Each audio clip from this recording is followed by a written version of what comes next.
Hastings' photo album. He is very proud of his bag.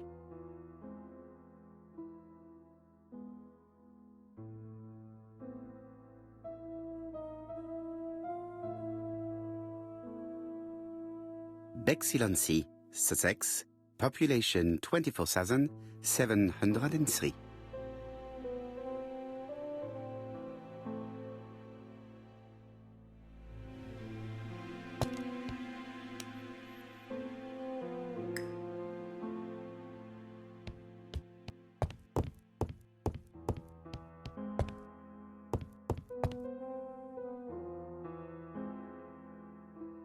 Ah, some cool hair.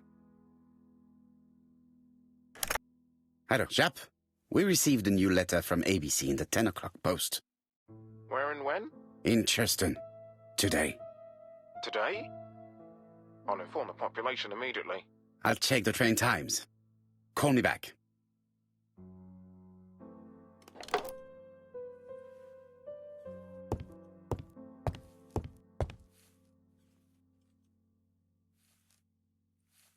Daily Flicker, July 30, 1935.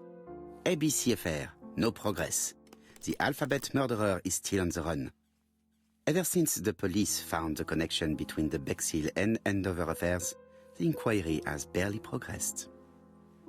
In this issue, we are publishing provocative letters sent by the killer to Hercule Poirot. Unfortunately, they have not yet helped to find him. Daily Flicker, July the 26th, 1935. The Bexhill Horror. Young maid strangled on the beach. Killer struck at midnight.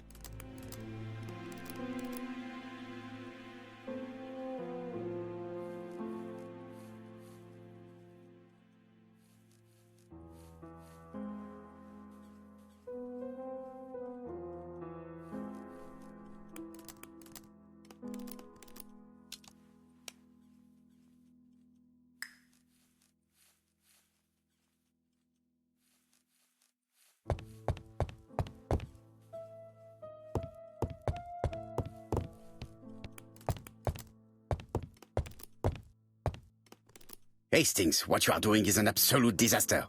That is no way to pack suitcases. Heavens, we must hurry. We have to get to Churston before the murder.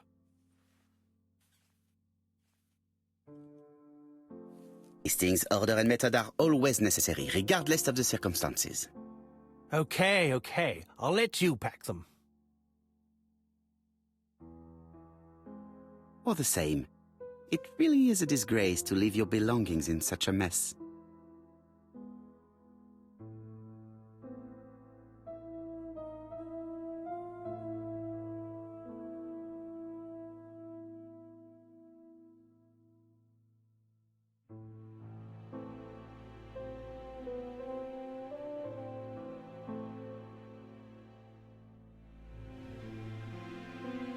Voila! It only took a minute. Poirot, you were right. I've just consulted the ABC guide. There's no hurry. The next train doesn't leave till 11:45. You see, there is no need to hurry. We will not be in Churston until tomorrow morning, after the murder. But why has the murderer warned us so late? It's not what he usually does. Did he do it on purpose? Very good question, Hastings. We should also compare the letter we have just received with the other two, although I have very little doubt about what we will find.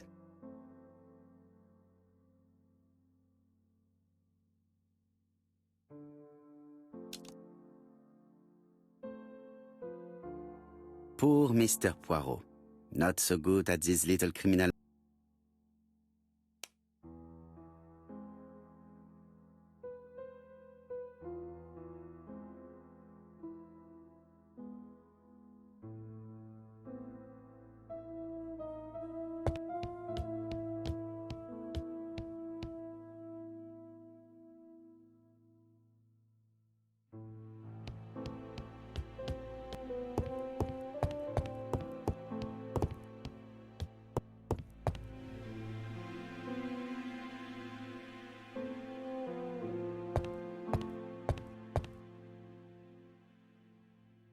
It is not a good time.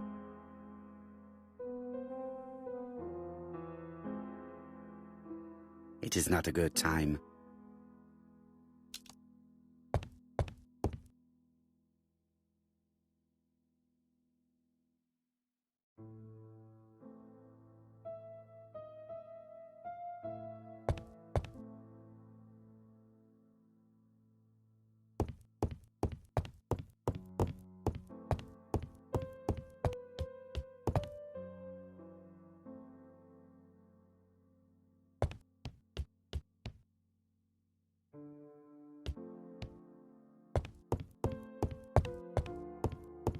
It is not a good time.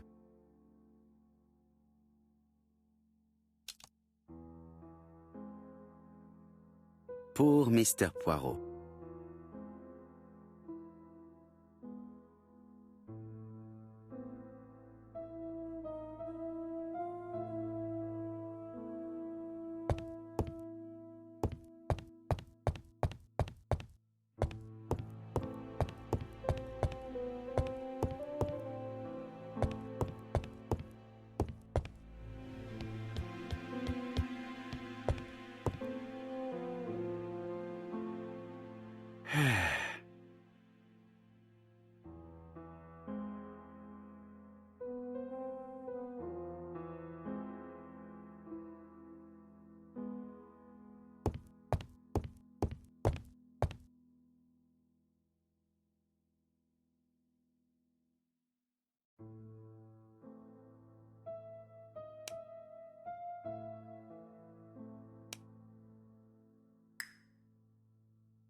Daily Flicker.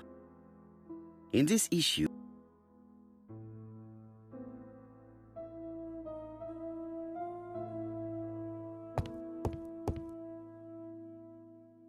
it is not a good time. It is not a good time.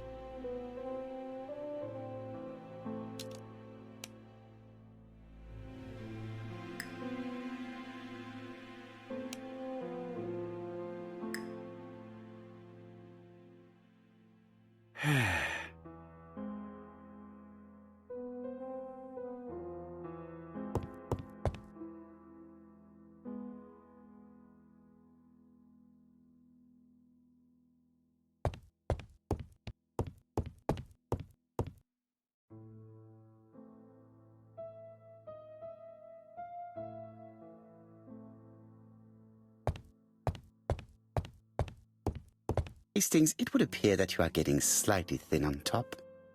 Really? I hadn't noticed. In his haste, Hastings tore the envelope.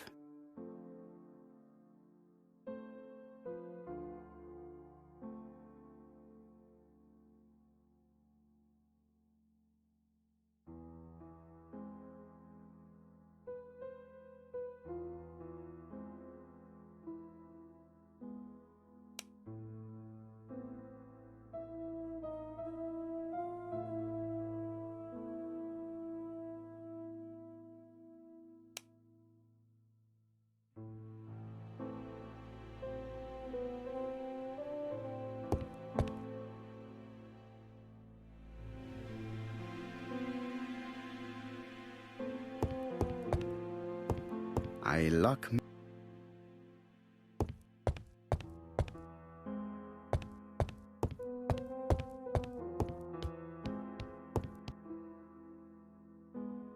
Right, let us compare this new letter with the second one. Let us examine this more closely. Certain characters in the two letters. Yes, this I is weird. Yes, The I characters in the two letters do indeed have the same defects. I have to find some other similar defects to compare. Yes, the A... That's right. The A characters in the two letters do indeed have the same defects. I have to find...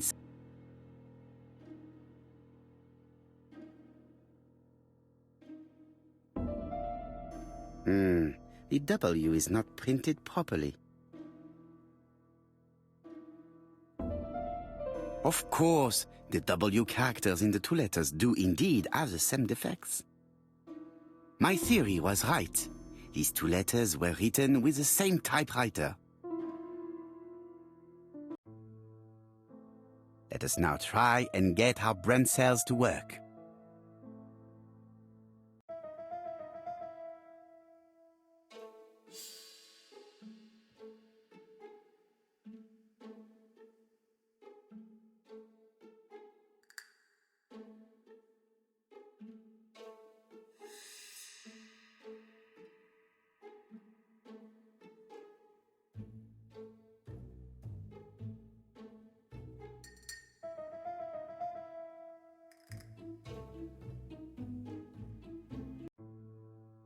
The letter should have arrived in time.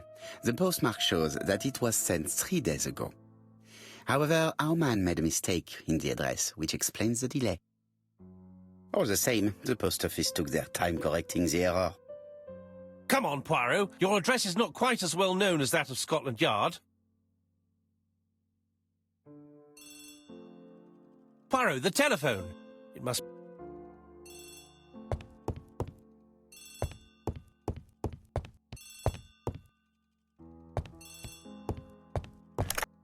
I have some news from Churchton. Bad news, I'm afraid. Sir Carmichael Clark was murdered while out on his evening walk. Sir Carmichael Clark. The name is familiar to me.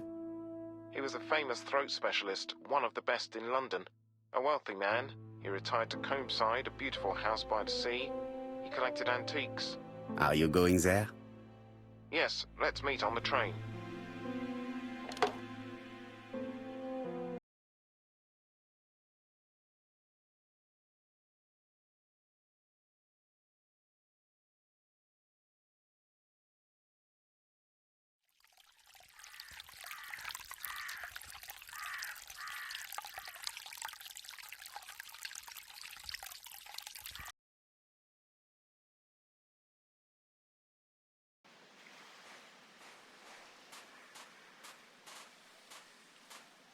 The victim is called Sir Carmichael Clark, one of the best throat specialists in London.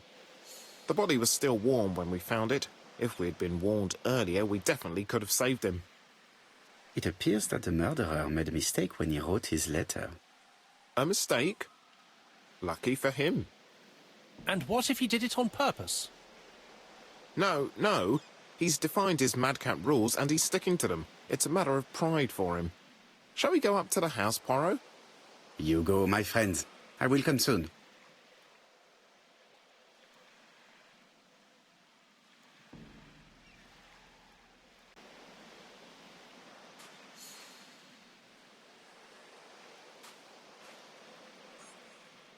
Jap has emptied the victim's pockets and has laid out their contents on this piece of wax cloth.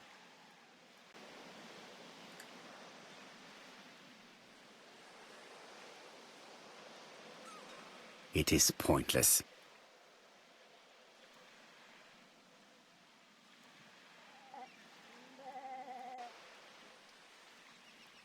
An Oriental dragon.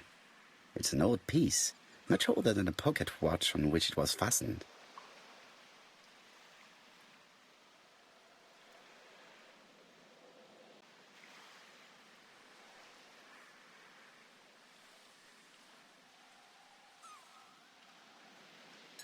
Nothing appears to be missing from this wallet.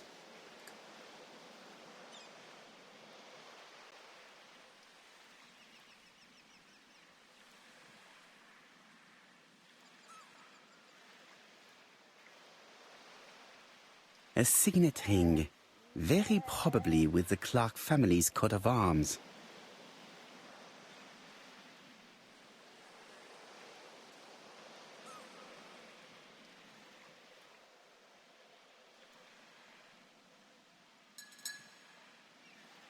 An ABC guide.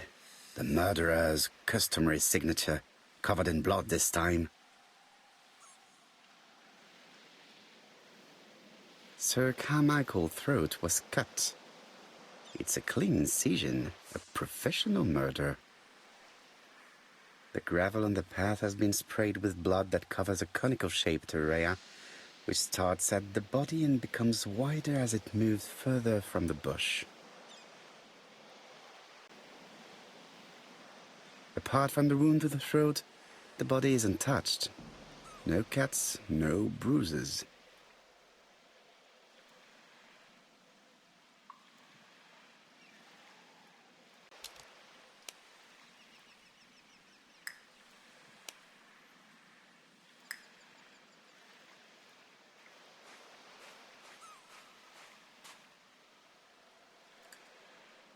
This place is very calming.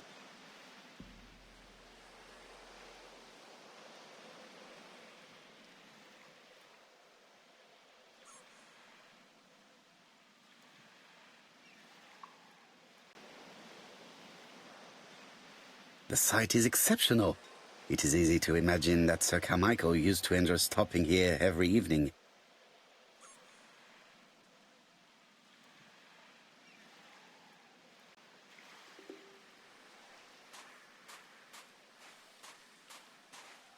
The body is just in front of a bush, one of the only bushes in the surrounding area.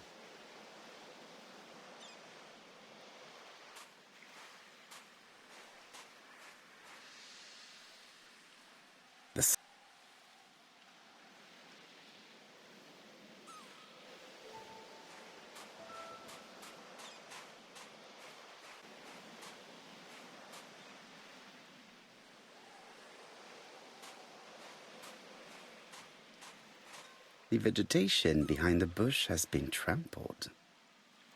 Let us now try and get our brain cells to work.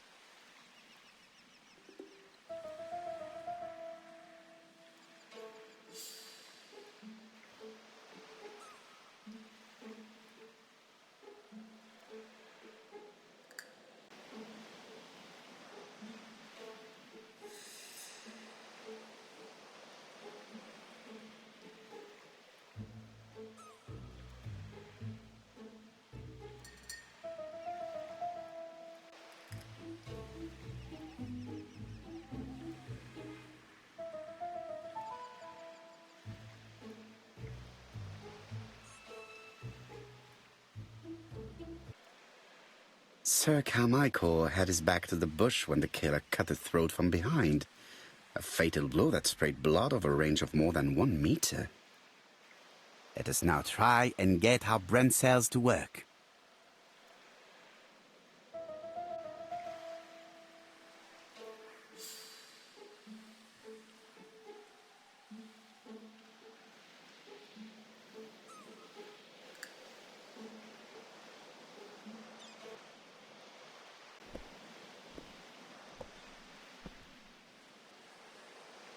Have you finished, Poirot?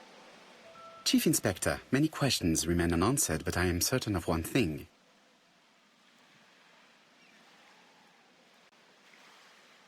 The killer has prepared his crime very carefully. Quite right. He must have known Sir Carmichael's movements well to plan such an attack.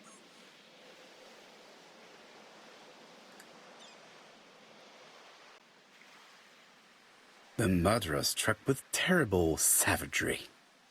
Yes, blood flowed. It's the first time he's attacked a man. He armed himself accordingly. Have you spoken to the victim's family, Chief Inspector? I've spoken to the brother, Franklin Clark. I didn't get much out of him. He's yours. I must get the body removed.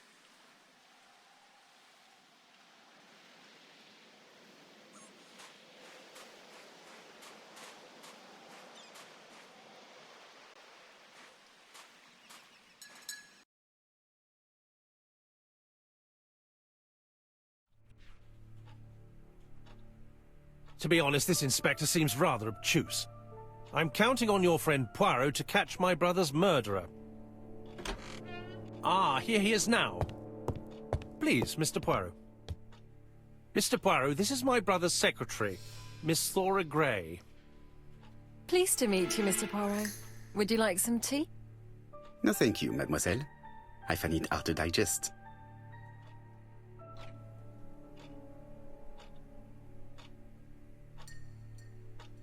It is not the right time. Hastings does not like very hot tea. He's going to blow on his cup for a good while before drinking. There is something elegant about her.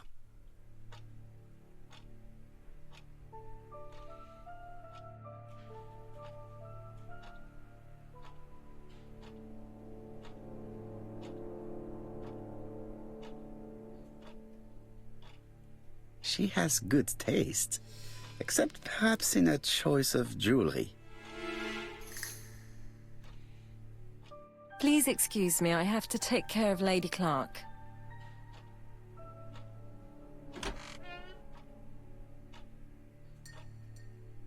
It is a once-in-a-lifetime opportunity to question him. My brother's wife is gravely ill. You will probably want to question her, but I fear that it won't be possible today.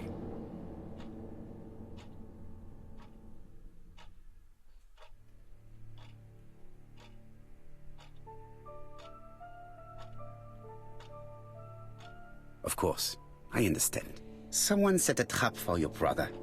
Who was familiar with his habits? Everybody knew he took his evening walk at 8:30, and that he always followed the same path.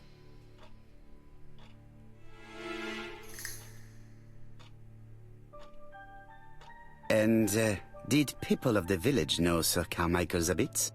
I don't know. It's possible. What were you doing last night? After dinner, I went to my bedroom. At 11 in the evening, the telephone rang. It was the police. I went to look for my brother.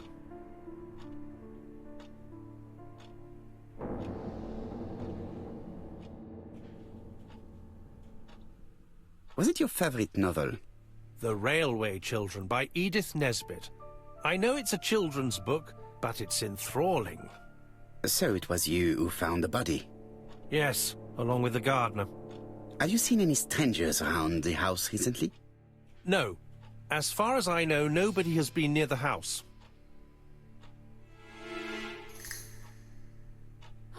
Miss Clark. Oh, Lady Clark must have fallen from her chair. I have to help Miss Grey get her up. Hastings, while our host is gone, let's examine the drawing room. But, Poirot, a gentleman shouldn't... I take full responsibility. All you have to do is to leave the drawing room door ajar and let me know if anyone is coming.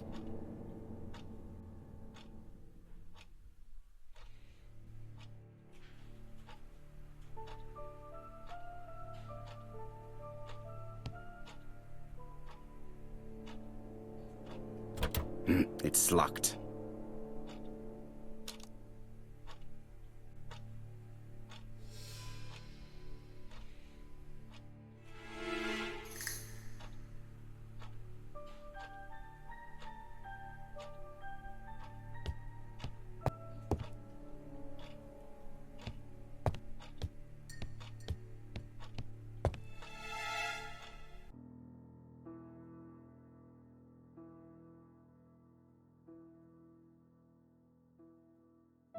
Turtle, the dragon, the crane and the tiger.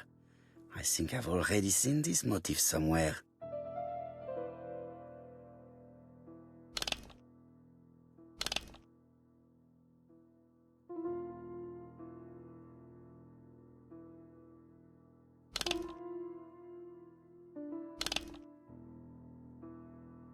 The cardinal points. This book could maybe help me. Each cardinal point is associated with one animal and one color. In the middle sits the imperial dragon, and out of respect, all the others are turned towards him.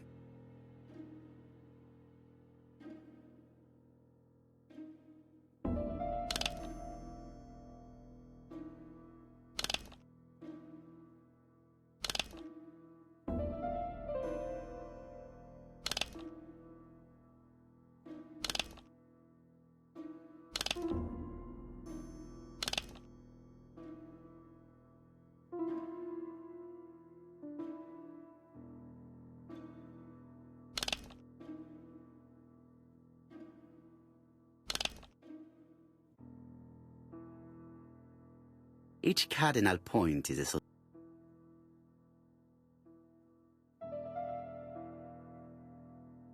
Each cardinal point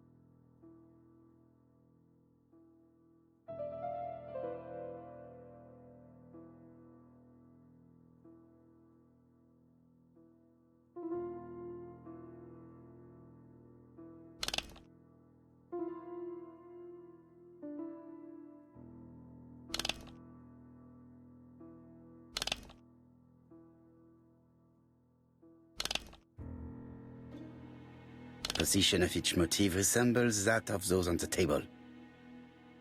I think I heard a bang. Could it be?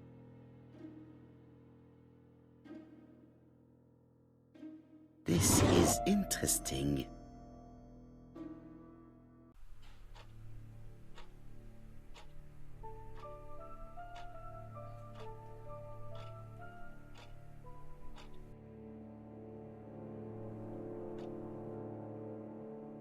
Ernest Logan, MD, Brighton Cancer. Lady Clark, your wife is suffering from a generalized terminal cancer. I confess I didn't suspect anything like that during the first exams. But with the test results I have received today, there is unfortunately no place for doubt. I estimate that Lady Clark's life expectancy is no more than 1 year. Hospitalization would not help in her case, so I advise you to keep her at home and provide her with as much morphine as required to ease her last moments. Yours sincerely, Ernest Logan. These daggers are only ceremonial weapons. I do not think that the crime weapon is here.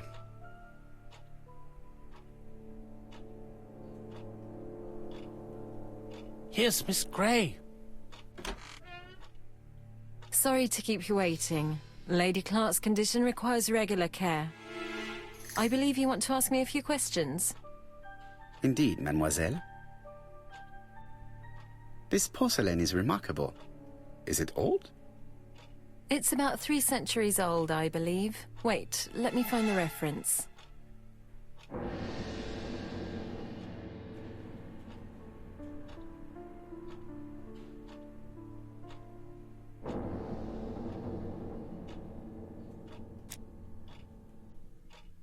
She appears to be very flustered.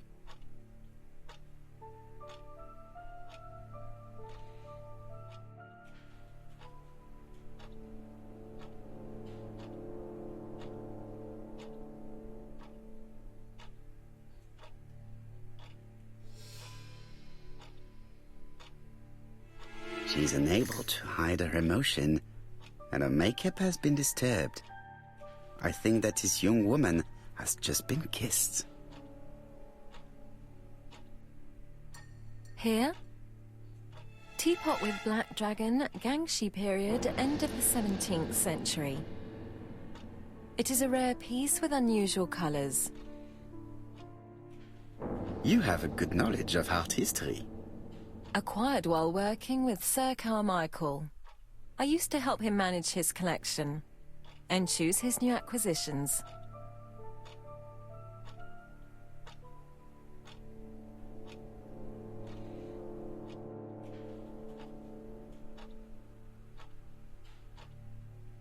Was it difficult working for this elderly gentleman? He wasn't old. Well, I mean... Did you have a good relationship with your employer? He treated me well, and I am sorry for his death. Have you seen any strangers hanging around in the past few days? No. Nobody has been near Comside.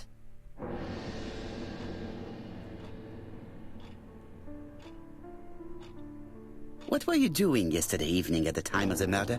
I was sleeping. I was woken by the telephone at 11. I heard Franklin Clark speaking with the gardener. They left with some lanterns and they found the body.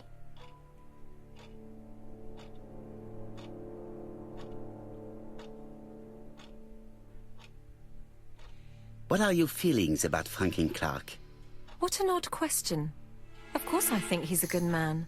He's energetic, nice, very sociable.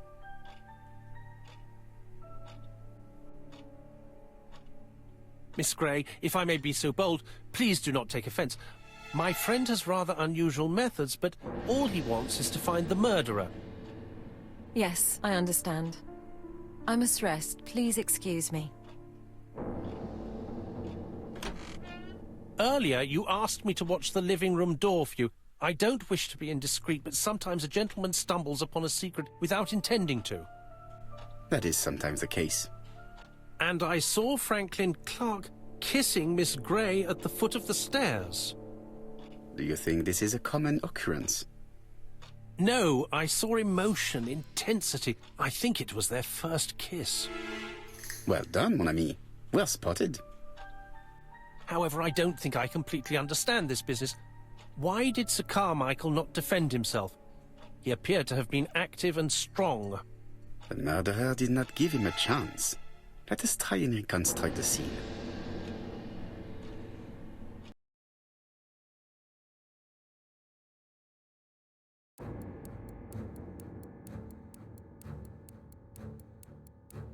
Sir Clark is taking his customary walk.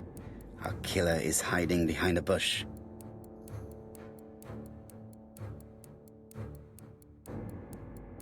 The old man walks quietly along the gravel path.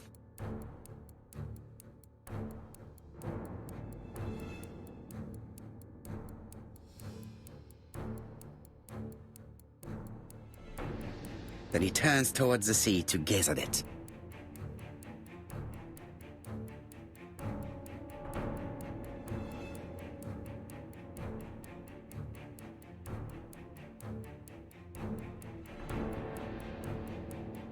The killer leaves his hiding place on the left-hand side. He walks over the gravel on the path. The noise alerts Sir Clark, who turns around. No, Sir Clark was attacked by surprise. He could not see his assailant. Let us think again, mon cher.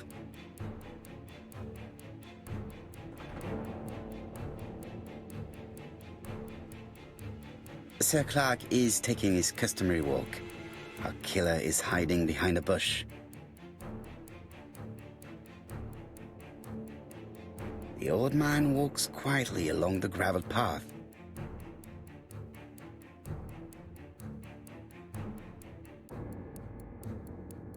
Then he turns towards the sea to gaze at it.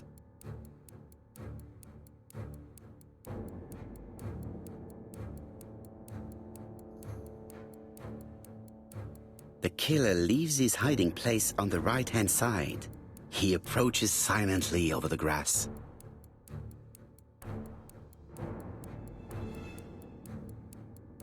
Then he throws himself on his prey and cuts the poor man's throat.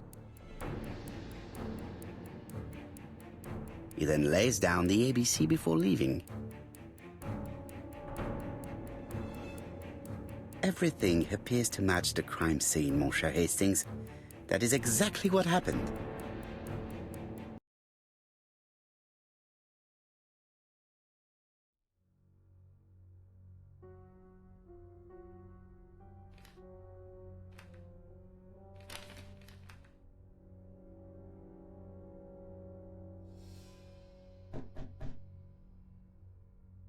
Oh, just a minute. I'm getting dressed.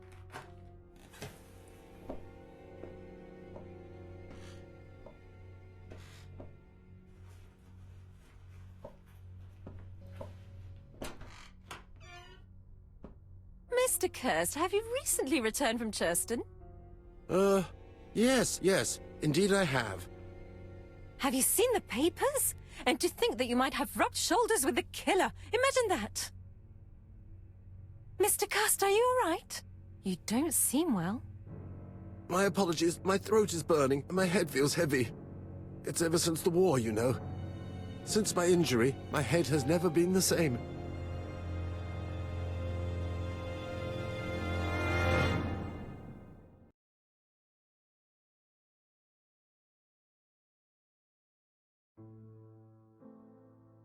Poirot, it's a pleasure to be with you again after all these years.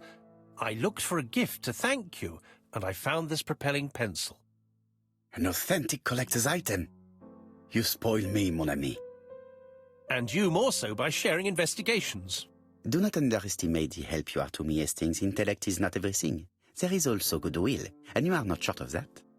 Later, I will ask you to help me tidy up the room and bring some chairs. Our guest will be here soon. Ah, is Thora Grey coming? Naturally. She is a fascinating young woman, n'est-ce pas? Oh, come on, Poirot. I'm a married man. And Miss Grey has already been courted by Franklin Clark. Poirot, our guests will be here soon. We must prepare ourselves.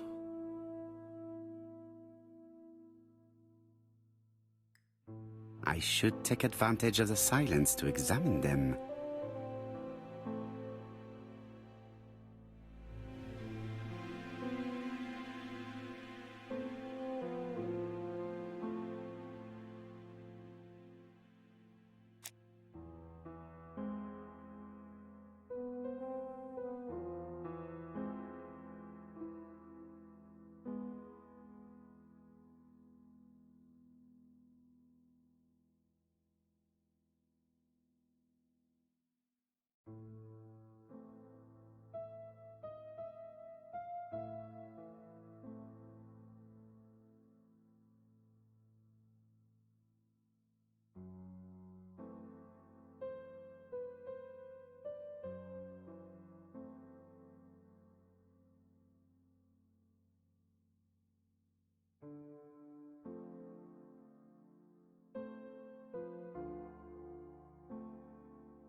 I ought to concentrate.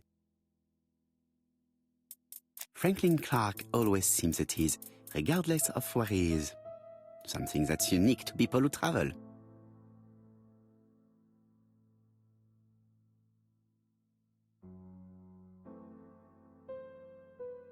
The song says, "Sometimes I love a blonde who comes from Eden by way of Sweden.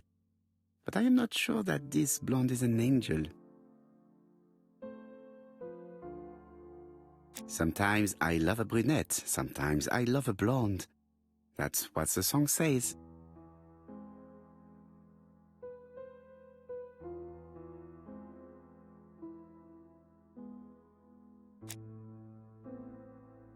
Donald is always on edge.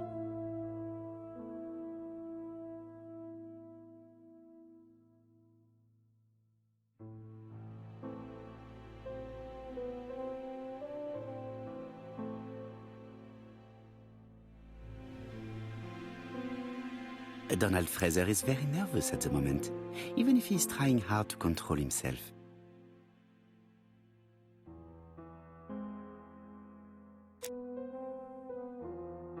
She appears to have taken more care with her appearance than the last time.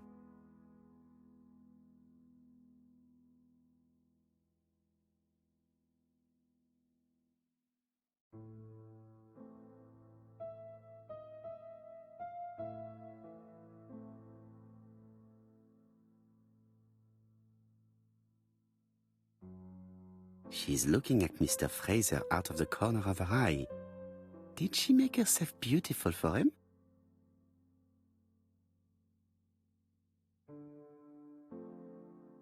I wish to thank you all for coming.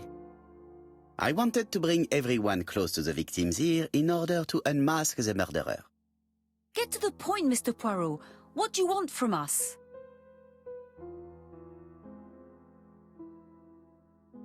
Megan, dear girl, please be patient. Mr. Poirot, how dare you address me by my first name? Please excuse me, mademoiselle. All I ask is that you search your memories. The murderer must have left some trace. Yes, he must have prepared his crimes very carefully. Tout à fait. He did not get to Bexhill at midnight in order to strangle a young girl whose name by chance starts with B. Must we go into that?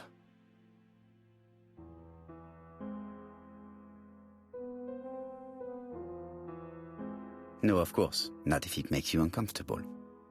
Come on, Mr. Poirot. I imagine we all feel terribly uncomfortable about these murders. It's true. We've to catch the killer, not be spared the gory details. Mr. Fraser, please get a grip on yourself.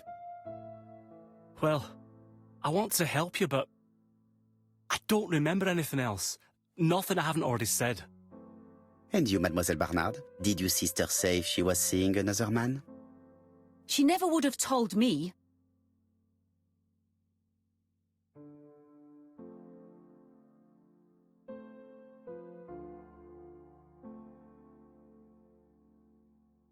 Allons, surely sisters have no secrets. She never spoke about any of that to me. Do you believe me, or do I have to repeat myself? Betty knew I didn't approve of her behaviour. Her flirting was spoiling any chance she might have had. Tell me, mademoiselle, what did you talk about with your sister? Silly things. Her new dress. She wanted a pair of black stockings to go with it. Mother bought her... Your sister used to sing, I believe. Did she ever perform in public? She dreamt about it, but she had a very bad cough. It troubled her greatly. She had to cancel auditions and miss lots of opportunities. A pity. Yes, she sang well, but that doesn't tell us much about the murderer. Qui sait? In any case, we now have enough information to draw up a relatively precise psychological profile. Let us now try and get our brain cells to work.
So, ladies and gentlemen, we can now surmise without too much risk of error that our adversary is calculative, sure of himself, a seducer, of outstanding intelligence, that he has plenty of self-control, and that he likes railways.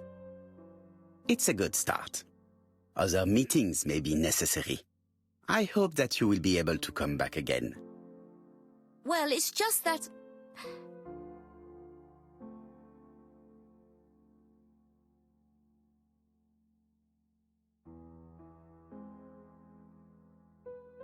Is something bothering you, Mary? Well, Mr. Poirot, you see, I don't know if I can come to London just like that. It's normal that people helping with this inquiry should be reimbursed. Starting with you, Miss Drower. Please allow me to pay for your train tickets. Oh, sir, I cannot accept. But you must. Mademoiselle, I may not be rich, but my brother left a fortune which will be mine.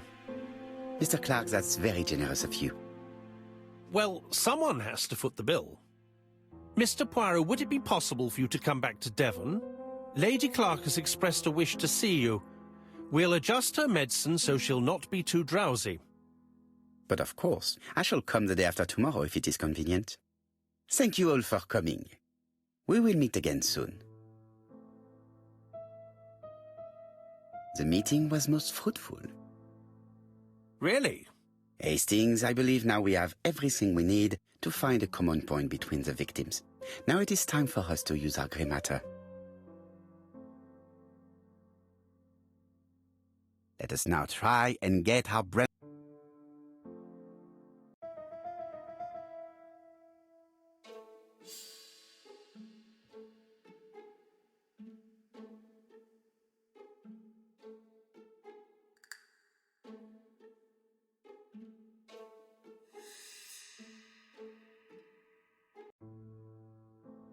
The first two victims suffered from bad throats, and that was precisely the specialty of the third victim, Dr. Clark. We have a lead. It would pay to take a closer look at the medical records of Dr. Clark's patients. We'll do so during our next visit to Churston. I will do it myself, mon ami. You must remain in London just in case ABC sends us another letter. Very well, as you wish.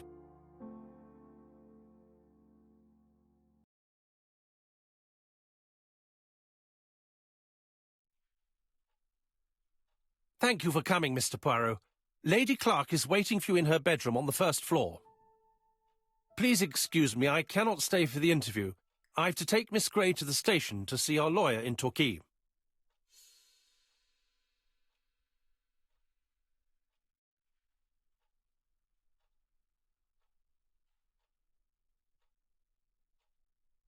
Are you going on holiday, mademoiselle? Not exactly, Mr. Poirot. Miss Gray very kindly stayed with me to settle my brother's affairs, but naturally she prefers to find a position in London. Ah, très bien. I'll be absent all morning, Mr. Poirot, but the nurse is coming soon.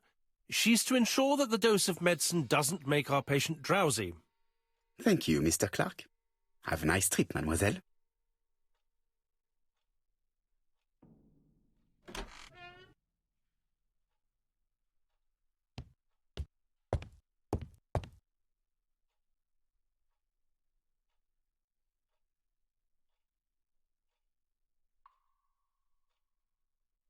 It is now the right time.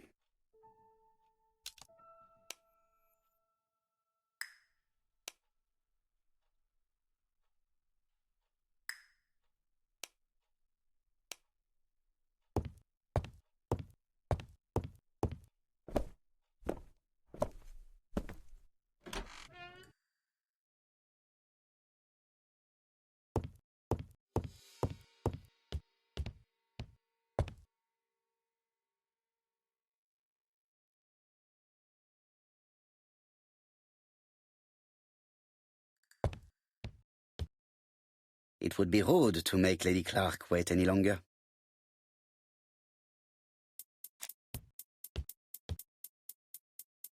This poor woman is very ill.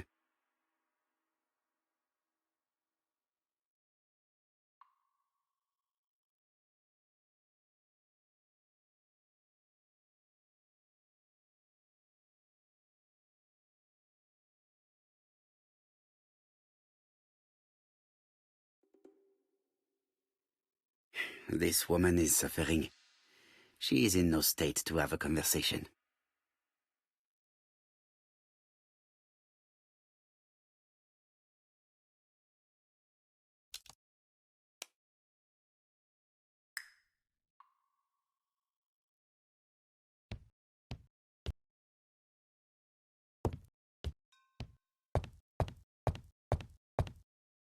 It would be rude to...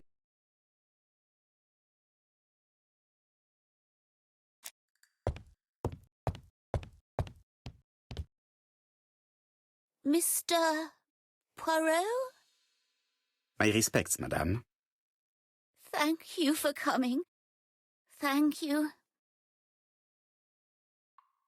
Have you seen the nurse? She should have been here by now. Oh, I'm sorry. The telephone in the hall is ringing.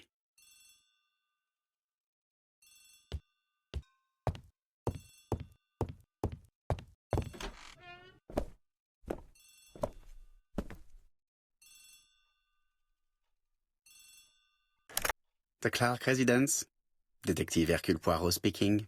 How do you do, Mr. Poirot? I'm Lady Clark's nurse. I wanted to let you know that I won't be able to come for her injection today. Might Miss Grey be able to do it? She has just left, but I will take care of it. Thank you. That's very kind of you. You'll find the skeleton key to open the medicine cabinet hidden in the lion trophy. You can count on me. Au revoir, mademoiselle. Oh, thank you kindly. Goodbye, Mr. Poirot.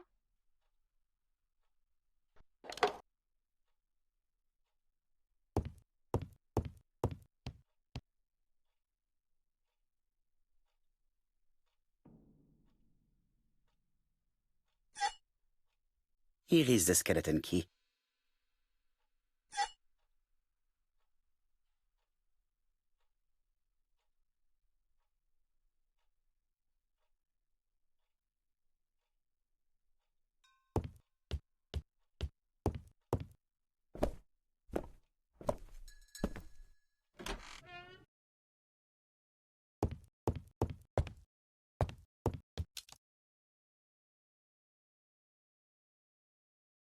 This skeleton key would be very useful.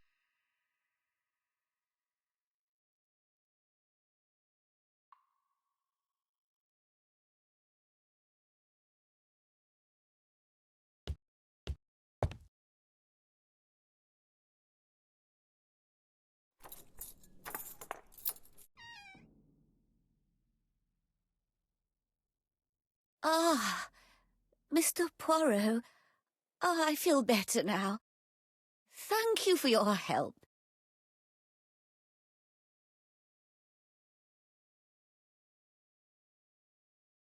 You asked for me, chère madame.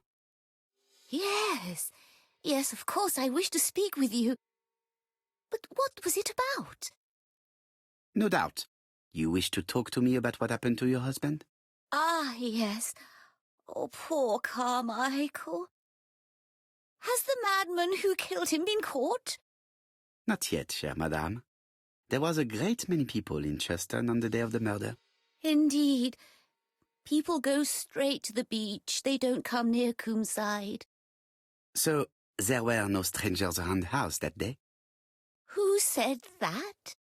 The people who live here. Your brother-in-law, Miss Grey.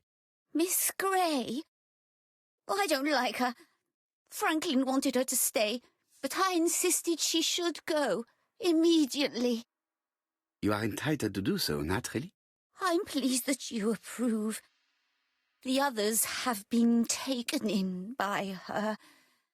But at least you can see through that self-pity act. See what she's up to. Oh.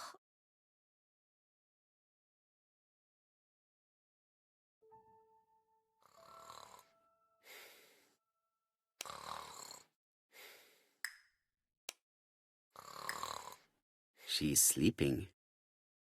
I must find a way to wake her up gently.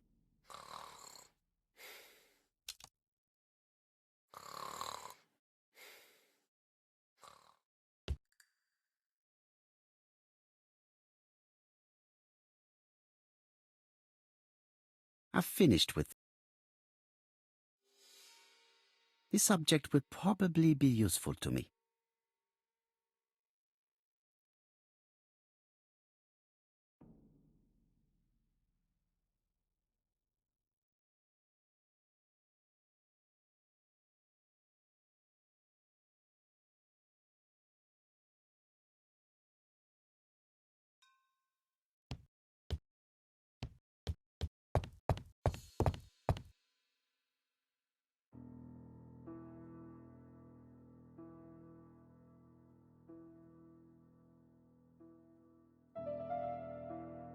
The mechanism appears to be...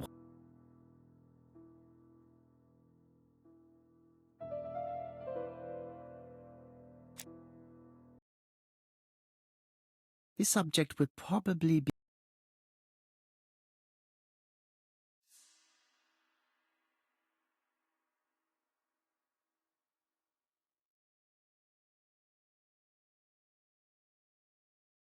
This couple appears to be having fun.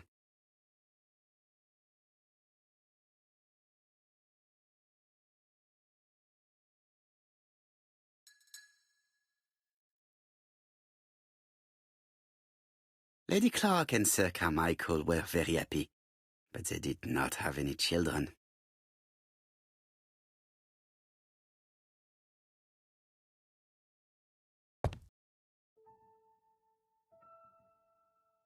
This subject will probably be useful to me.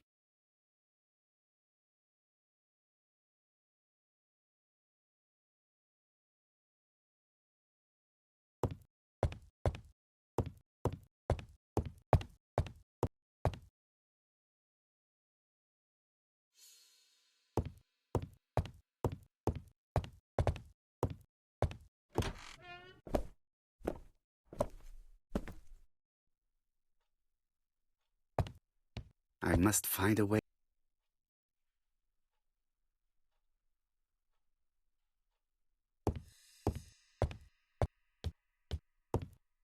It is not the right.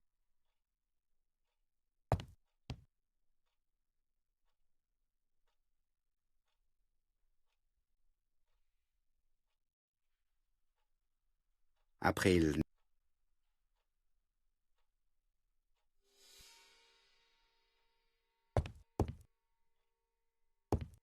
I must find...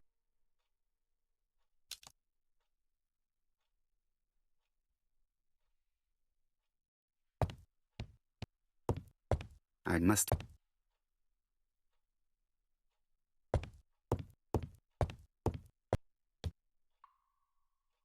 I must...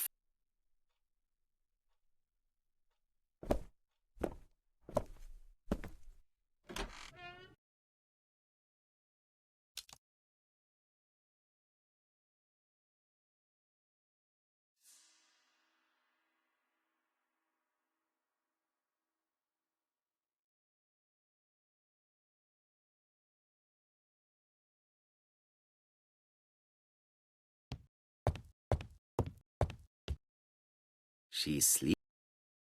I must find...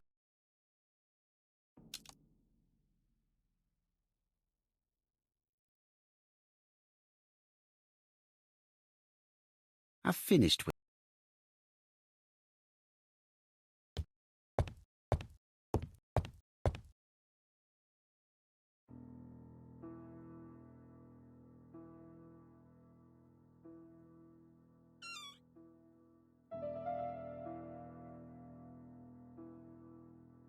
This spring appears to be...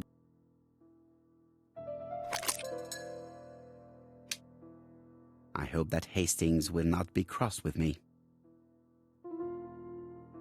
This part appears to be working. This part appears to be working.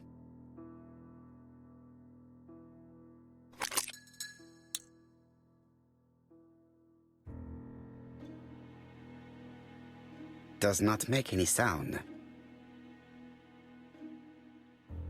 Does not make any sound.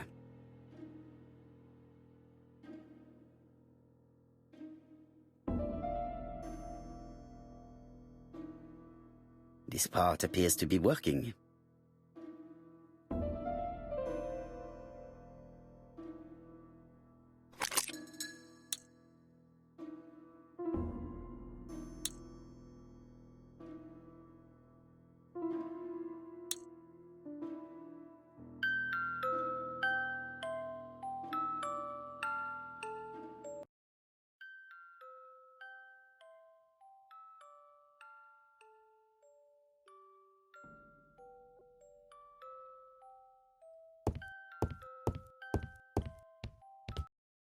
Oh, what are we talking about? Ah, yes, Thora Grey. Oh, Carmichael had great esteem for her, but for me she was nothing but a hypocrite.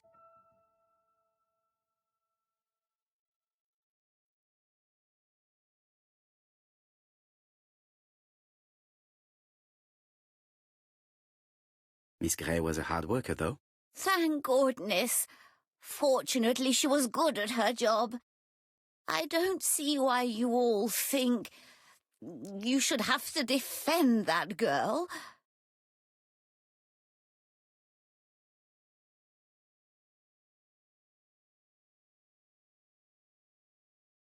Well, I appear to have been wrong about Thora Grey.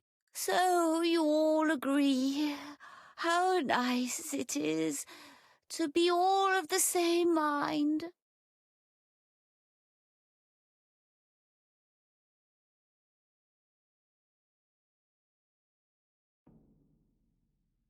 Franklin really idealized Miss Grey. Absolutely. It's so good to see that you all agree with me. Miss Grey did look after you very well, though. Outwardly. But she's hiding something. I think she tried to poison me. Miss Grey? A poisoner? But everybody appears to like her. It proves she knows what she's doing. She's manipulative and she's a liar. A liar? Let's see, didn't she say that on the day of the crime nobody was around Coomside? That is correct. Well, at 11 o'clock I saw her talking to someone. Really? And what was this man like? An ordinary sort of man with a very plain face. Oh, I don't remember well. Was he a gentleman? No, he was not a gentleman. It would be best to leave her to sleep now. The telephone in the hall is ringing.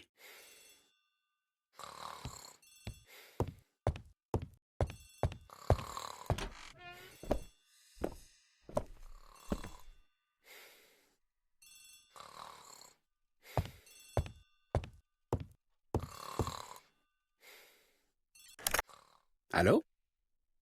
Poirot, is that you? Hastings here. Thank you for calling. Have you received a new letter from the murderer? No, thank goodness. How are things in Churston? I questioned Lady Clark, but I will not leave until I have examined everything of interest to me here. Fortunately, Franklin is absent, and I have a skeleton key. Have you seen Thora Grey again? Briefly. But rest assured, I intend to summon her to London soon. She's a fascinating girl. But secretive. I would like to ask her a few questions. Poirot, she wouldn't hurt a fly. Each to his own, my friend. Yours are pretty often mind old ladies that have the maladies.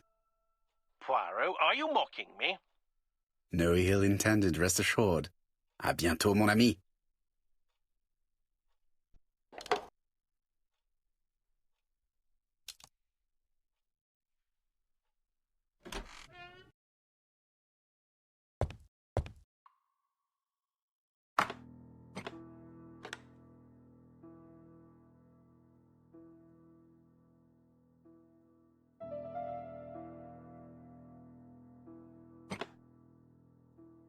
This plate appears to... I must need something to continue.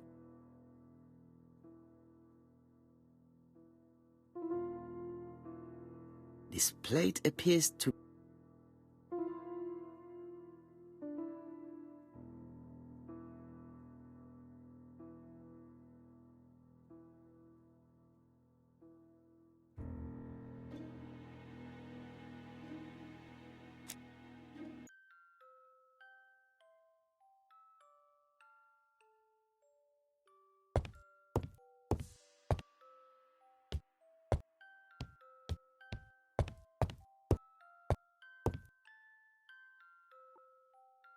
Franklin appears to be very active.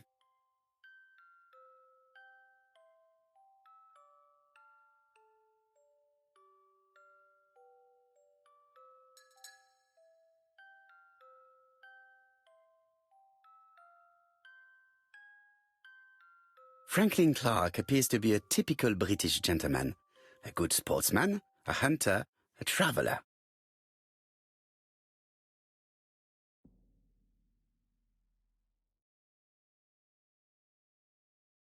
February 1920.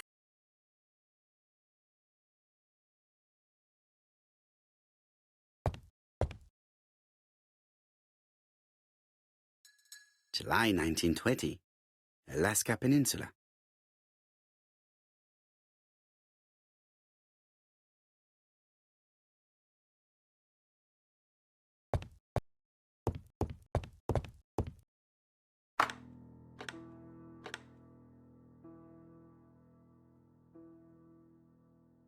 South Africa. This plate appears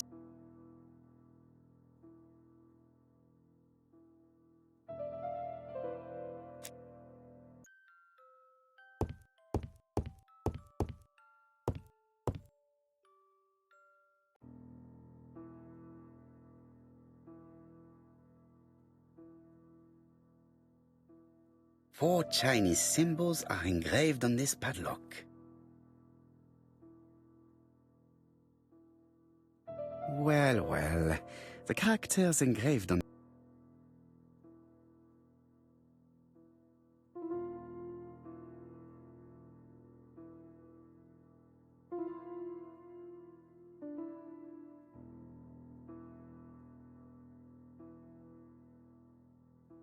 position of this character.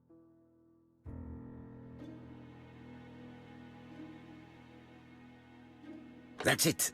This character.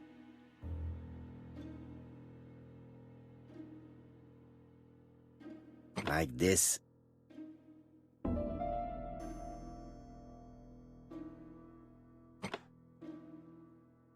That's it.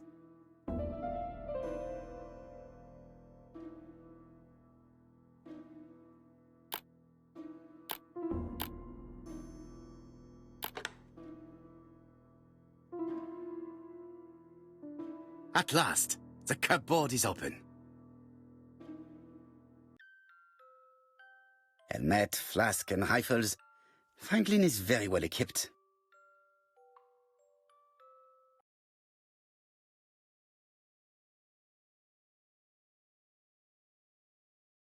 Genteel and wild. English countryside revisited.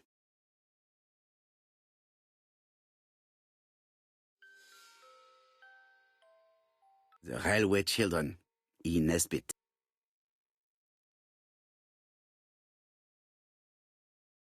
For Franklin, Und Effie's Christmas, 1910.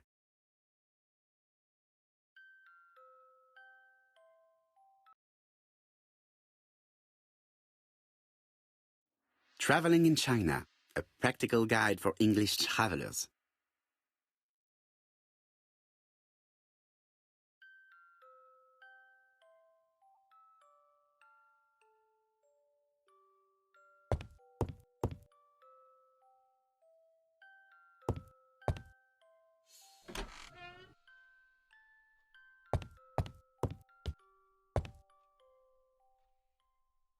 April 1925, Aceh Province, Sumatra.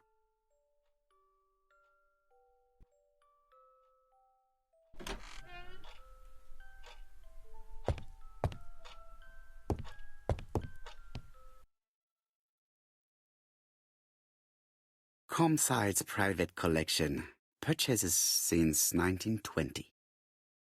The catalogue for Sir Carmichael Clark's collection.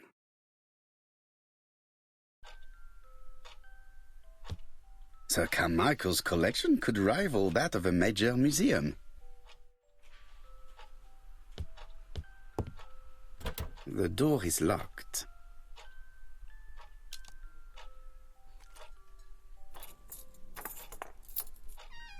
This unit contains the medical records for Sir Carmichael Clark's patients.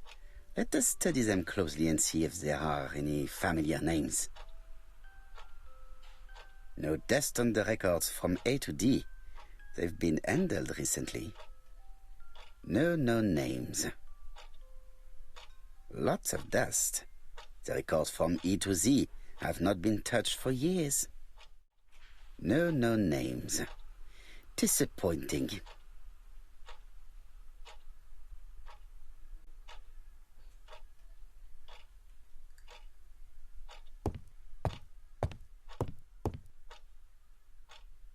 I see some papers that were not there the first time I visited.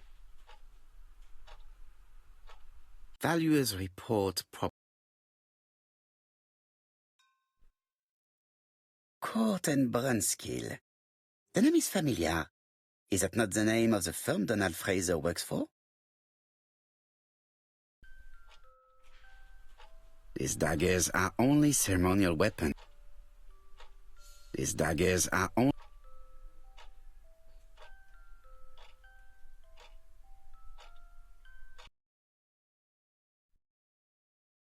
Ernest Logan, MD, Brighton Cancer Institute, 201 Dusk Road, Brighton, Sussex.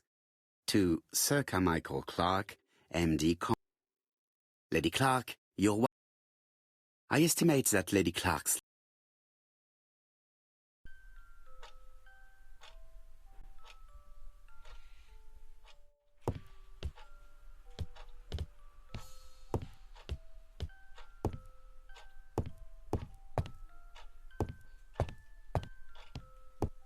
There are some very valuable objects here.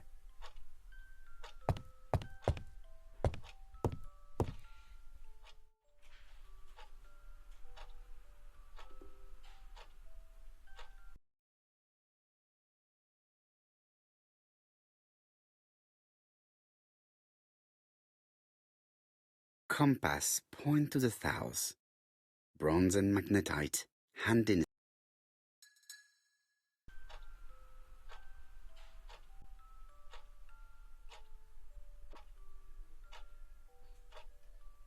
Traditional Chinese map. Facsimile. South is on the top of the map.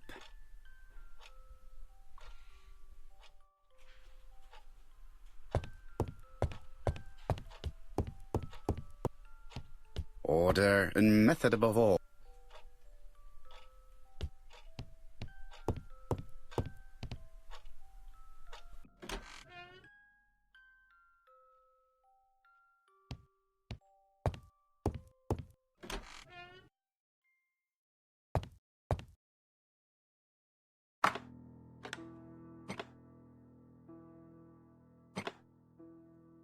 I must need something to continue.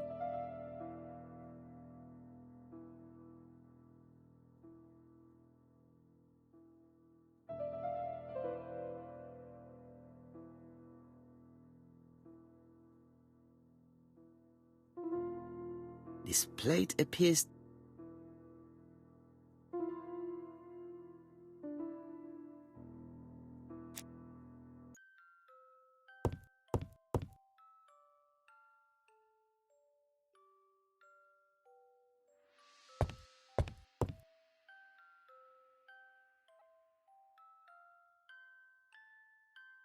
A net, flask, and rifles.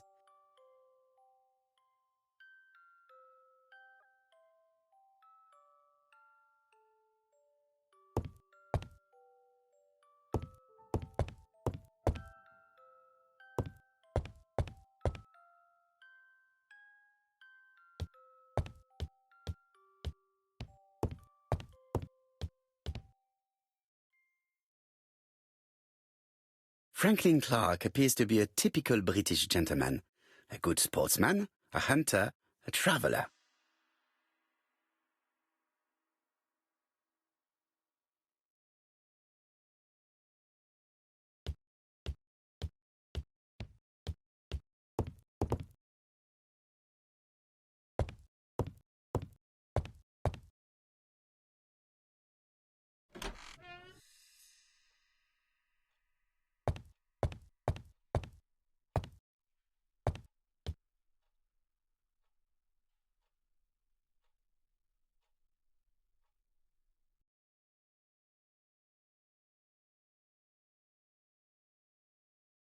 The Black Dragon's Curse.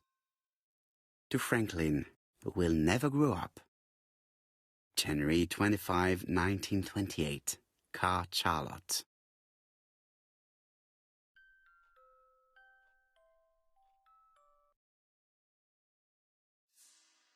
Miss Thorogray, Comside, Justin, Devon.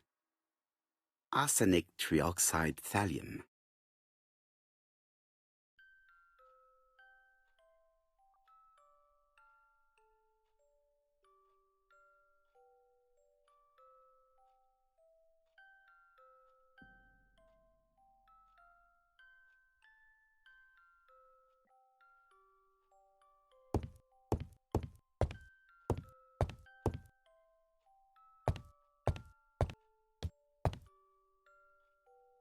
How am I going to open this trunk? Let us examine it.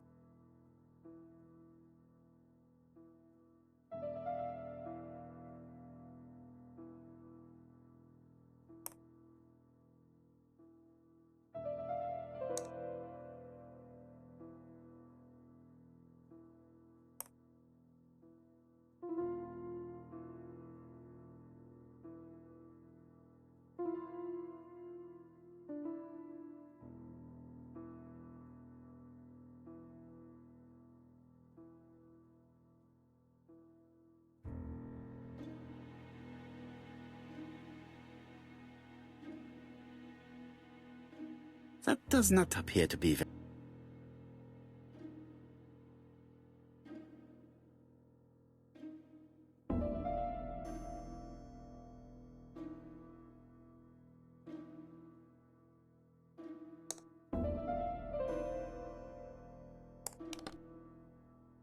Leaving the code on the trunk. What a strange character Franklin is.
So, what is this sound?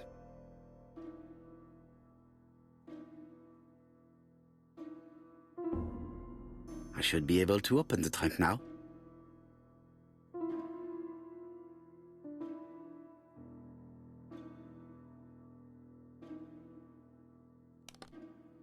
There we are.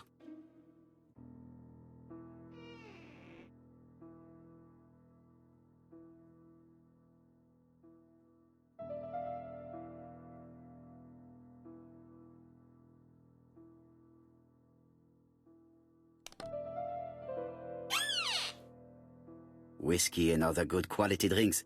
Mr. Clark really has refined tastes.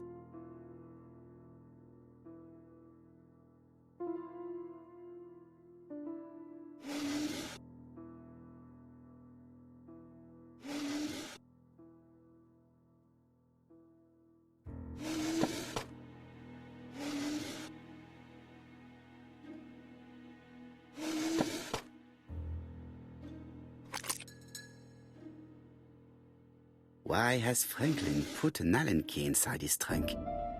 I'll borrow it for a minute.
Another screw.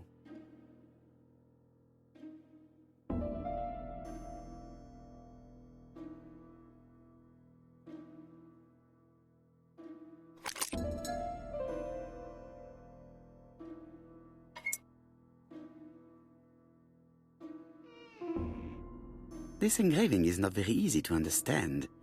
I need to sort it out.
Franklin must really love his country to have an engraving in his trunk. I think I heard the panel above release.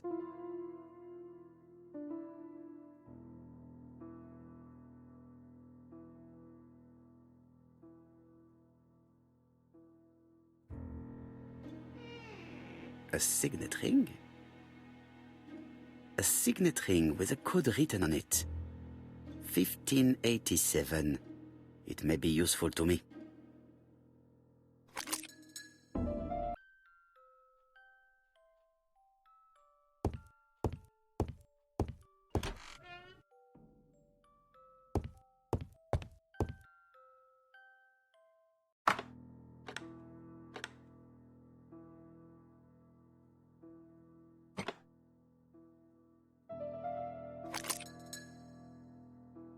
The plates around the picture appear to have unlocked. I think I've already seen these symbols on Franklin's trophies.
The plates around the picture appear to have unlocked. I think I've already seen these symbols on Franklin's trophies.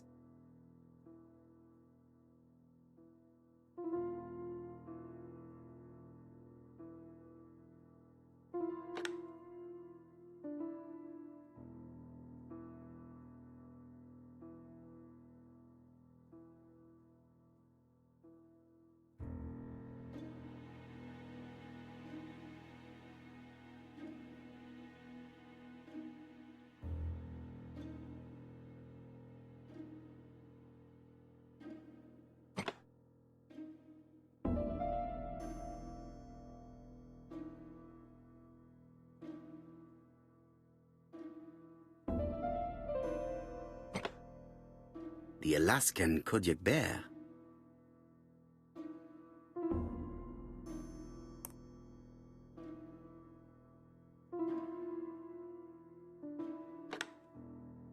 The African kudu.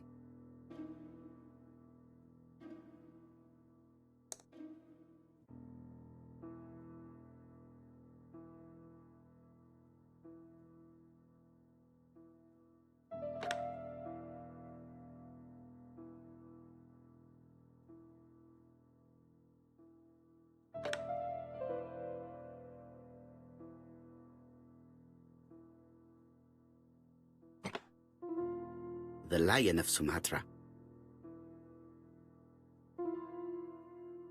I heard the sound of a mechanism. Strange way of protecting one's safe. Triangulating one's hunting sites on a map.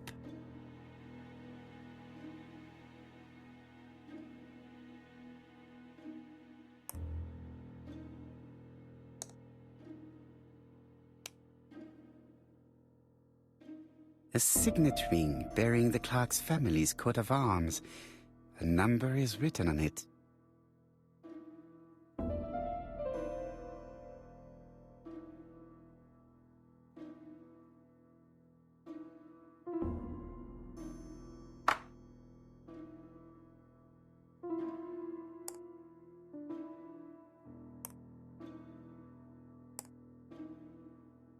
These documents are very likely going to help me for the rest of the inquiry.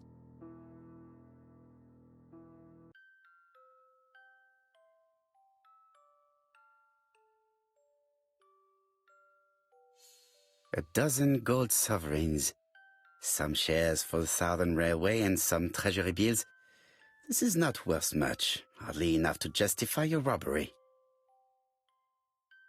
12 gold sovereigns, some shares for the Southern Railway and some treasury bills. This is not worth much, hardly enough to justify your robbery. Charlotte Clark, Comside, Churston, Devon, to Mr. Franklin Clark, Peninsula Hotel, Salisbury Road, Chim Sha Tsui, Kowloon, Hong Kong, Comside, 1935, January 1st. I wish you with all my heart a happy year 1935. Writing my greeting cards, I have affectionate thoughts for you. Always smiling as a child, sailing to distant countries and bringing back to us trunks full of wonder. At home, everything annoys me, starting with this young Thora Sir Carmichael is so fond of. I have nobody to share my feelings with, so I write to you. How can I tell you what happens to me? The simplest way the better. I am doomed. I still have 1 year to live, no more. How do I know? I opened the secret drawer of Carmichael and read a letter not addressed to me. In this letter, Dr. Logan tells my husband in the most direct way the truth he conceals from me. Sir, I know, but my husband doesn't know I know. Please don't tell him. And if he shares the truth with you, act as you are surprised. Carl will probably speak in his usual convoluted way, but I wanted to be the first to announce it to you. It does matter to me that you are aware of what happens in Comside. Warm regards, Charlotte. Sir Carmichael Clark, Comside, Churston, Devon, to Mr. Franklin Clark, Peninsula Hotel, Salisbury Road, Tsim Sha Tsui, Kowloon, Hong Kong. Comside, 1935, January the 12th. Dear Franklin, first, I wish you a good start to a successful new year. I have received your letter dated December 10th. Thanks for defending my interest against Wang, this robber. Things could have got pretty bad if you weren't a real cold-blooded guy. I envy you for that. Things go on here much as usual. Charlotte is moderately free from pain. I wish one could say more. You may remember Thora Gray. She is a dear girl and a greater comfort to me that I can tell you. I should not have known what to do through this bad time but for her. She has an exquisite taste and shares my passion for Chinese art. No daughter could be a closer or more sympathetic companion. Life has been difficult, but I am glad to feel that here she has a home and true affection. You wrote me you want to stay in China for 1 more year or even longer. I don't object. The longer you stay, the more opportunities you will have to increase our collection. Nonetheless, you should know that we miss you here, and that Charlotte will be gone by the time you come back. I am, dear Franklin, your truly affectionate brother. Eton College School Year, 1912-1913. Franklin Clark. School report for Franklin Clark. According to his teachers, Franklin was a good student, but lacked discipline.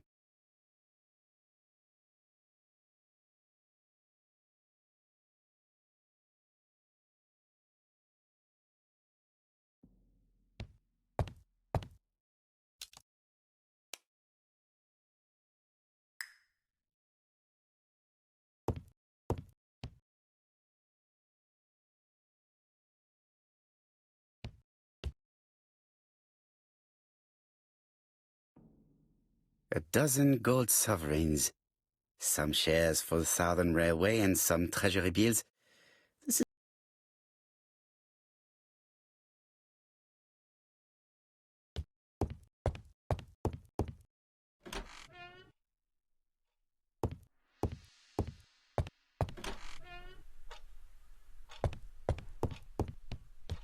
order and method.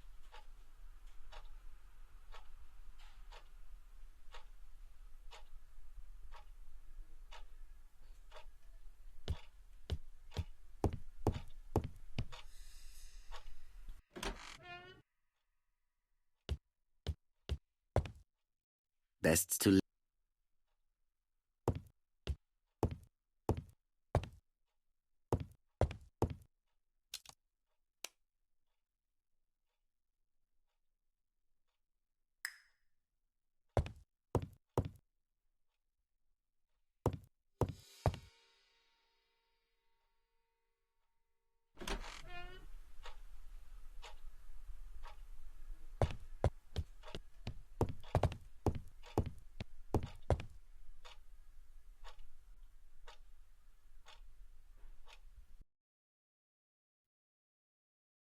Attention, Franklin. Task list. A. Ordering Lady Clark remedies. Done. B. Tidying up. E. Update land rent accounting. Done. F. Ordering a restock of arsenic. Done. P.S. I have left on the living room table some of my things I don't want to keep. The locket and the dagger. I am sure you know why. Thora.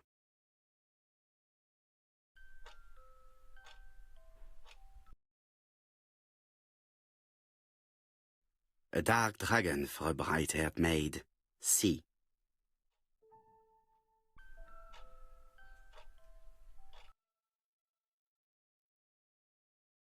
I've already seen similar daggers.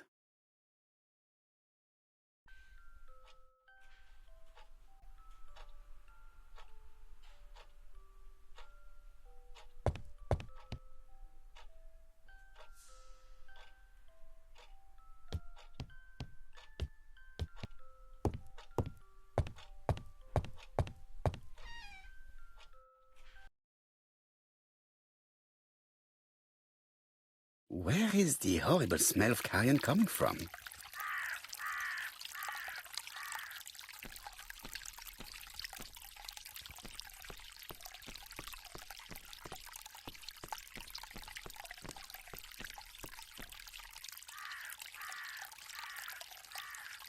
Brown pellets. Revolting. Brown pellet. Tut-tut. The gardener does not follow the alignment. There, that's better. It is symmetrical. There, that's...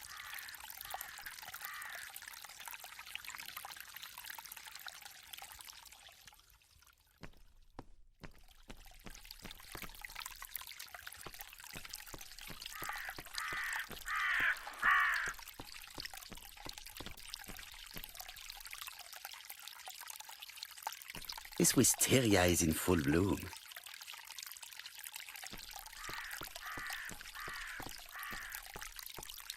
This fountain makes a very relaxing sound.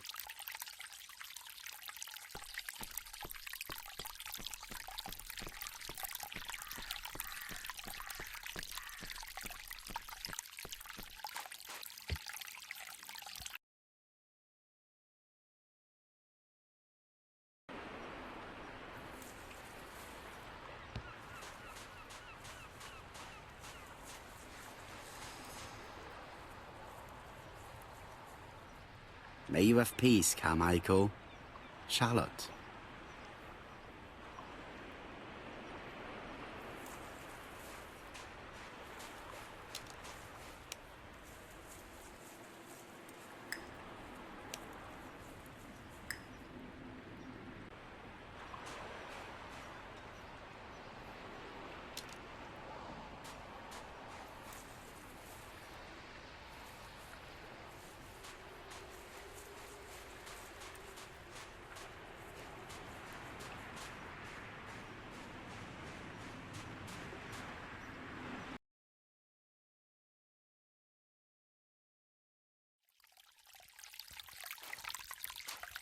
Clark's greenhouse.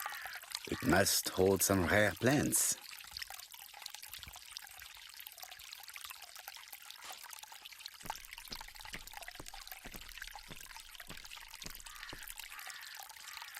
It was probably the gardener who lit this fire.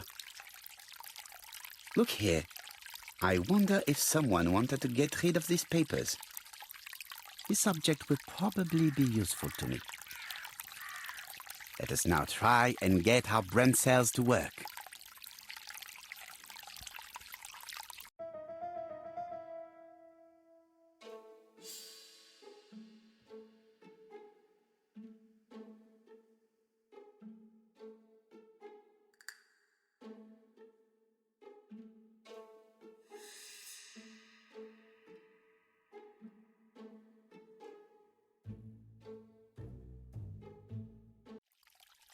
Everything that Thora Grey has left behind comes from Sir Carmichael's collection. He most probably gave them to her. But she chose to leave them here rather than run the risk of being accused of theft. It is understandable when you know just how much Lady Clark mistrusted her. Let us now try and get our brain cells to work.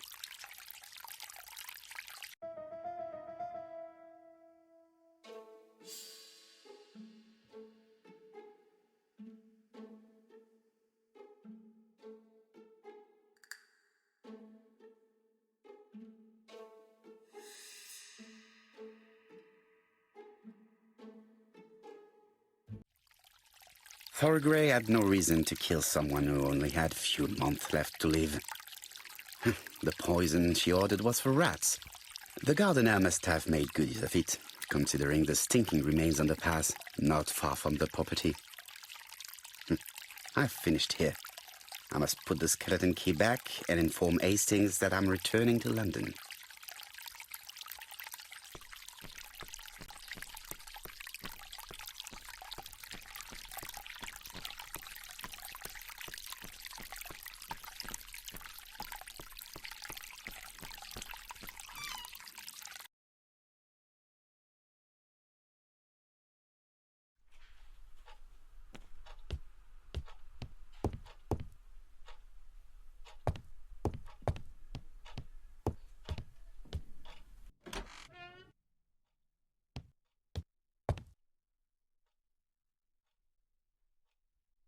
April 1925, Aceh Province, Sumatra.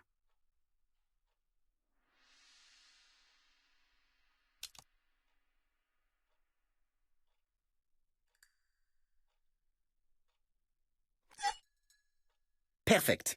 Nothing else is keeping me here.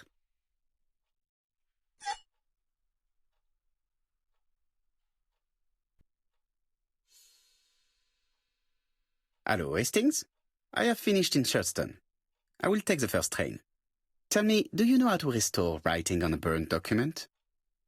Yes, you just have to soak a cloth with a hydrochloric acid solution and rub the sheet of paper. Then the characters appear. Bien. You have been of great assistance, Hastings. Could you please order the solution as soon as possible? Of course, but what documents do you want to read? You will see, my friend. À ce soir.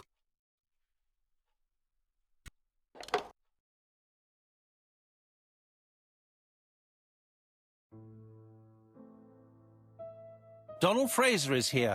He insisted on waiting to see you.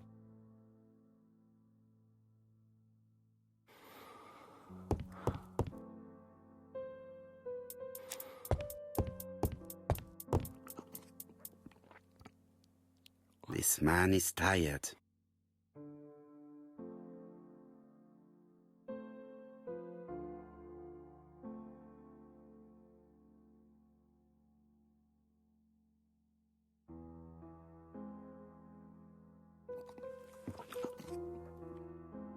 Donald is short of sleep, and it looks as if he didn't even bother to undress before going to bed.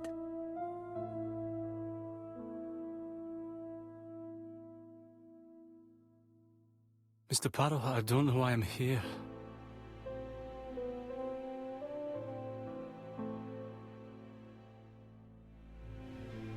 You wanted to talk, and you came to find the only man capable of hearing you. Mr. Poirot, since Betty's death, I've doubts about myself.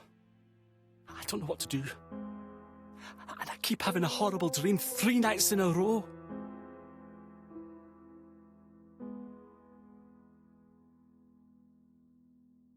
Have a drink, and tell me about this dream.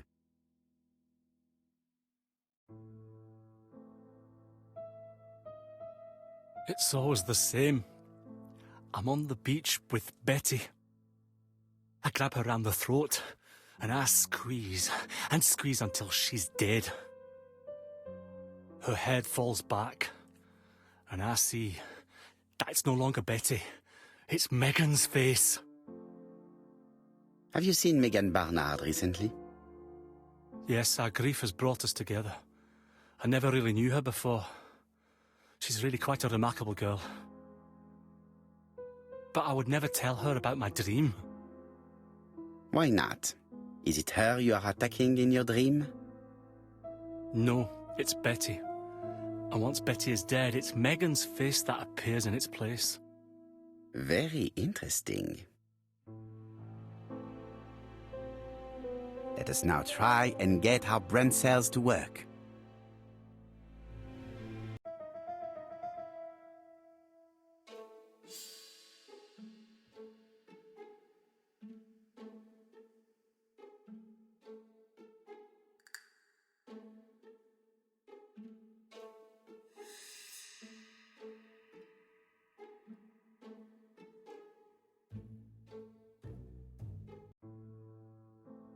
Mr. Fraser, I think that the real meaning of this dream is that you are in love with Megan Barnard.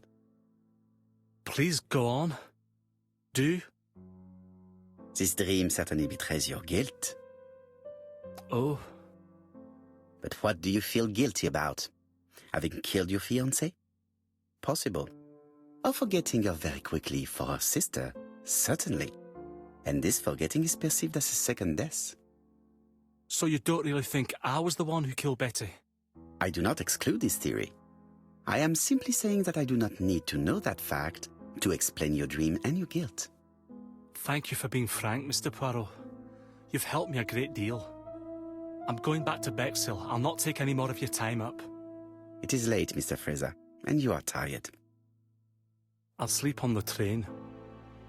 I like trains. It's easy to sleep rocked by the sound of the wheels. Poor boy, he seems completely lost. Well, women seem to like him. I think Megan will take care of him. Oh, I remember. Did you order the product I needed? Yes, we'll be receiving it tomorrow. Bien, it is late, and I asked Miss Grey to come tomorrow morning. I have a few questions I wish to ask her.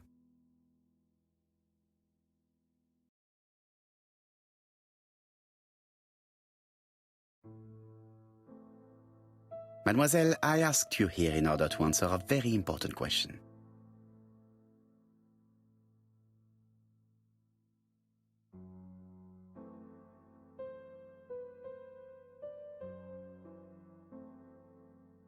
Am I right in thinking you said that you did not speak to anyone on the day Sir Carmichael was murdered?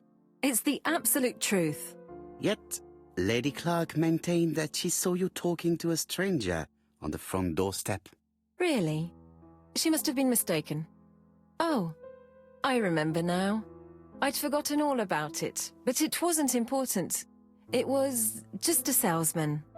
One of those traders who sell stockings from door to door. Can you describe him to me? Medium size, glasses, dark suit, and a felt hat. Not the sort of man you notice. Completely harmless.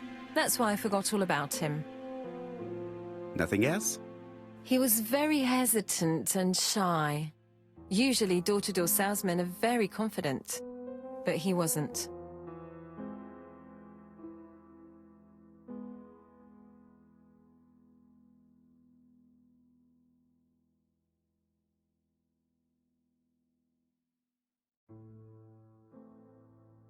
You did not leave Churston willingly, I believe. I don't wish to lie. Lady Clark did not appreciate my presence. And Franklin could not go against the wishes of a sick lady. He is a good man, and he worries a great deal about his sister-in-law. I noticed that you left some personal belongings behind at Churston.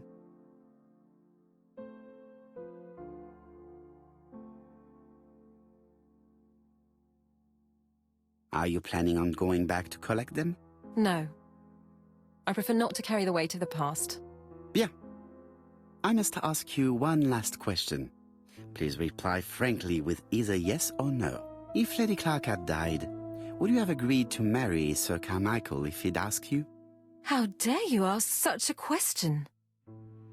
Sir Carmichael treated me just like his daughter. And all that I ever felt him was affection and gratitude, nothing else. Thank you, mademoiselle. I will not keep you any longer.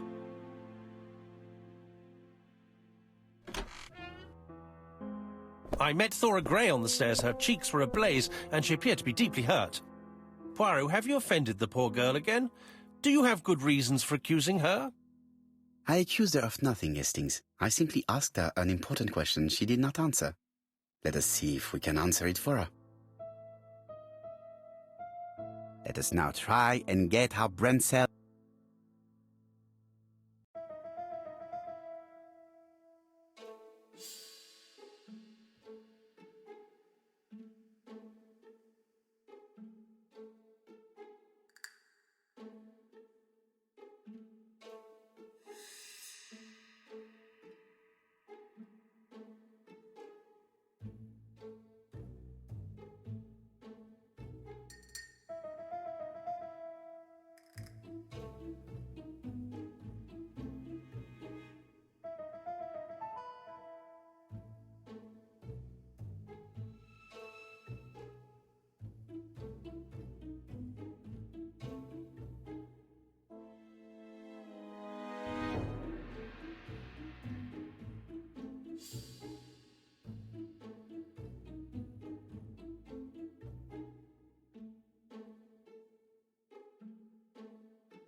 You must know how to read between the lines, Hastings.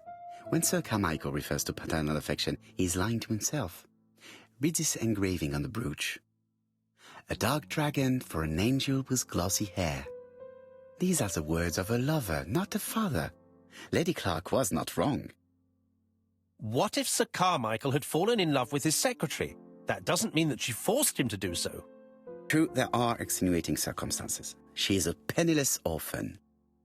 But she is calculating. Just look how she avoided it when asked if she would have married Clark. I see. You think she seduced Sir Carmichael for her own gain, and that now she is doing the same with his brother. Poirot, your world is a very dark place. Do not get carried away, mon ami. We have another more important matter to settle. Really? Yes, would you believe that Miss Grey taught me something new?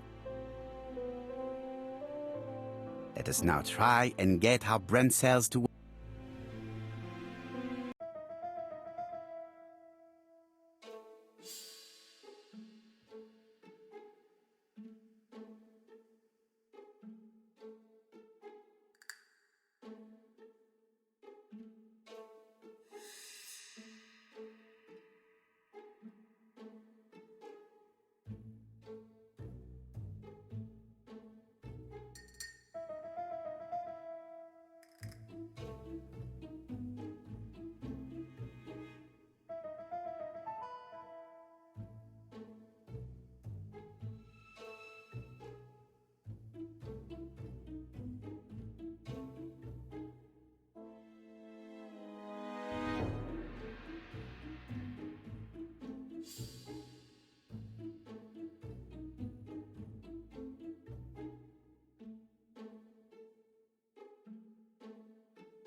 It's perfectly clear, Hastings, perfectly clear. Indeed, a stocking seller visited Andover, Bexhill and Churston on the day of each murder. We have our suspect. This should be of interest to Job.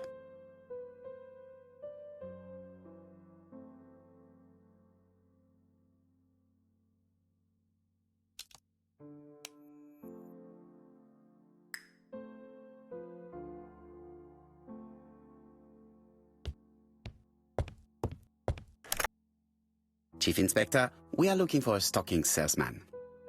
I see you have a suspect. Yes. Contact all the stocking wholesalers who may employ him. Your suspect is a salesman? No, he does not take orders. He sells door to door. Right. The hunt is on.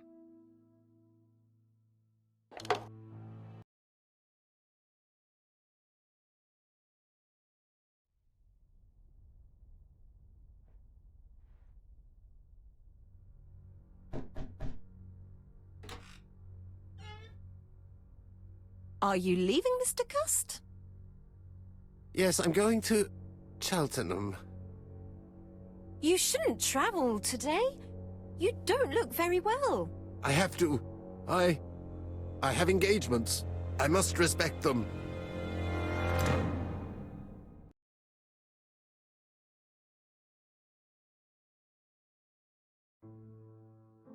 Can you get the post, Hastings?